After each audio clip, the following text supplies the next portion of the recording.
Mateus capítulo 27. Mas os principais sacerdotes e os anciãos persuadiram o povo a que pedisse Barrabás e fizesse morrer Jesus. Versículo 20.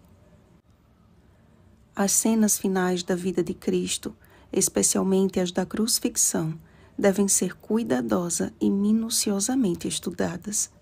Confesso que eu nunca havia feito isso da forma como tenho feito ultimamente, e que ainda tenho muito o que aprender e assimilar através do relato dos sofrimentos do meu Salvador.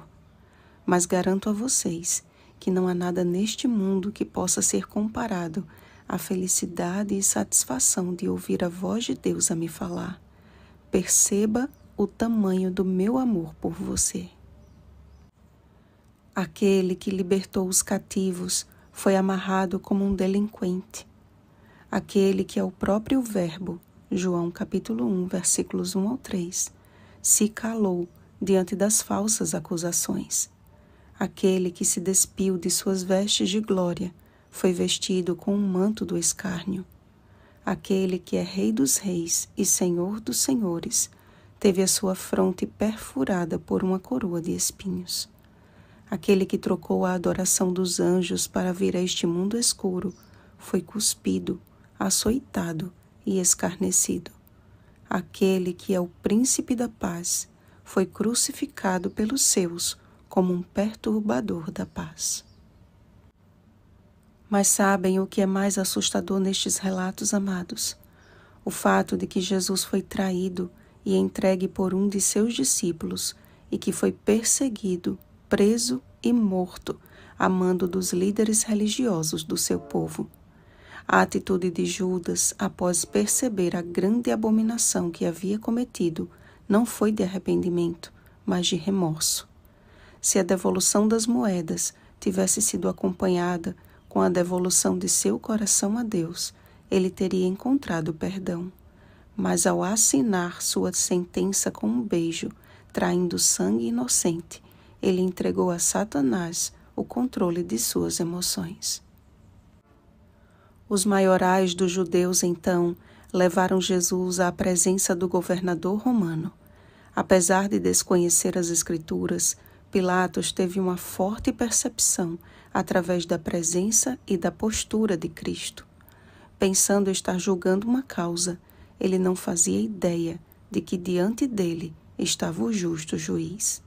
Mas ele conhecia o real motivo das acusações feitas contra Jesus, porque sabia que por inveja o tinham entregado.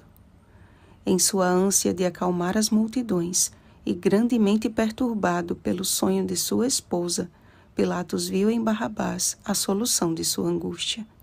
Imagina uma forte luta espiritual dentro deste homem. Contudo, a tentativa de transmitir ao povo o encargo de sua função foi frustrada ao ouvir da turba enfurecida o veredito injusto, a absolvição de Barrabás e a condenação de Jesus. E enquanto ele lavava as mãos, contemplava com horror um povo que dizia: caia sobre nós o seu sangue e sobre nossos filhos. Desejo este que se cumpriu quando Jerusalém foi destruída por Roma no ano 70 depois de Cristo. As trevas que cobriram toda a terra não foram maiores do que as trevas que cobriam o coração dos escarnecedores. A inveja e a dureza de coração os impediu de enxergar naquela cruz o seu resgatador. Fossem seus olhos abertos para contemplar o invisível e veriam os anjos chorando por não poderem estar no lugar de seu Senhor. E cumprindo-se o plano da redenção, ilustrado através do santuário, o Cordeiro de Deus entregou o Espírito. Não havendo mais a necessidade das leis em forma de ordenanças, Efésios capítulo 2, versículo 15, ou seja, dos rituais que envolviam o sacrifício de animais, o véu do santuário se rasgou em duas partes de alto a baixo. Não precisamos mais sacrificar um cordeirinho como símbolo da remissão dos nossos pecados, pois o verdadeiro Cordeiro de Deus que tira o pecado do mundo, João capítulo 1, versículo 29, já cumpriu o perfeito sacrifício para que todos tenhamos acesso ao Pai através dele. Amados, o fato de que Jesus foi rejeitado pelos seus e principalmente por aqueles que se orgulhavam de sua moral religiosa deve ser para nós hoje um grande alerta. Ser moralmente correto e orgulhosamente religioso só faz com que as palavras de Jesus à nossa geração façam ainda mais sentido. Pois dizes, estou rico e abastado e não preciso de coisa alguma, e nem sabes que tu és infeliz, sim, miserável, pobre, cego e nu. Apocalipse capítulo 3, versículo 17. O certificado de batismo ou as credenciais de líder religioso não equivalem a títulos de posse das moradas do Pai.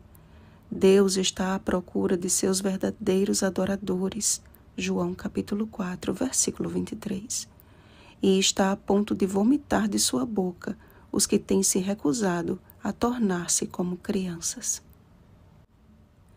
Perto está o Senhor de cumprir a sua derradeira promessa, e Jesus, clamando outra vez com grande voz, não mais para dar a sua vida, mas para dar vida, fará despertar do pó não apenas alguns, mas todos os mortos em Cristo. Depois, nós, os vivos, os que ficarmos, seremos arrebatados juntamente com eles entre nuvens para o encontro do Senhor nos ares, e assim estaremos para sempre com o Senhor. 1 Tessalonicenses capítulo 4, versículos 16 e 17. Assim como sua morte foi um evento que abalou céus e terra, e a sua segunda vinda será o maior evento que este mundo jamais presenciou. Lembrem que João, aquele que contemplou as cenas finais de seu Salvador até o fim, foi aquele que tornou-se o discípulo amado. Você deseja ser um discípulo amado de Jesus? Contemple-o diariamente, principalmente nas cenas finais de sua vida na terra. Como, pois, podemos estar preparados para a gloriosa volta de Jesus? Ele mesmo já nos deu esta resposta. E a vida eterna é esta, que te conheçam a ti, o único Deus verdadeiro, e a Jesus Cristo a quem enviaste. João capítulo 17, versículo 3. Prossigamos em conhecer o nosso Salvador. Oséias capítulo 6, versículo 3. E muito em breve o conheceremos face a face. Oremos, amados. Pai amado, há dois sentimentos antagônicos em nosso coração ao lermos o capítulo de hoje: tristeza e alegria. Tristeza, porque percebemos que podemos estar na igreja, trabalhar na igreja e ainda assim estarmos completamente perdidos. Que a dureza de coração não permite que os olhos e os ouvidos sejam abertos para te conhecer. Alegria, porque o nosso Salvador não desistiu de nós e seu amor e graça foram até o fim e ainda estão à nossa disposição. Santo Deus, não queremos ser como os principais sacerdotes e anciãos do povo. Não queremos ser como Judas. Não queremos ser como os soldados do governador, nem tampouco como Pilatos. Queremos ser como José de Arimateia, corajosos para confessar que Jesus é o nosso Salvador pessoal. Enche-nos do teu amor, do puro e sublime amor do Calvário. Como João, queremos ser teus discípulos amados. Te pedimos e te agradecemos, em nome de Jesus. Amém. Vigiemos e oremos. Bom dia, discípulos amados de Cristo. Oremos pelo batismo do Espírito Santo. Oremos uns pelos outros. Rosana Garcia Barros.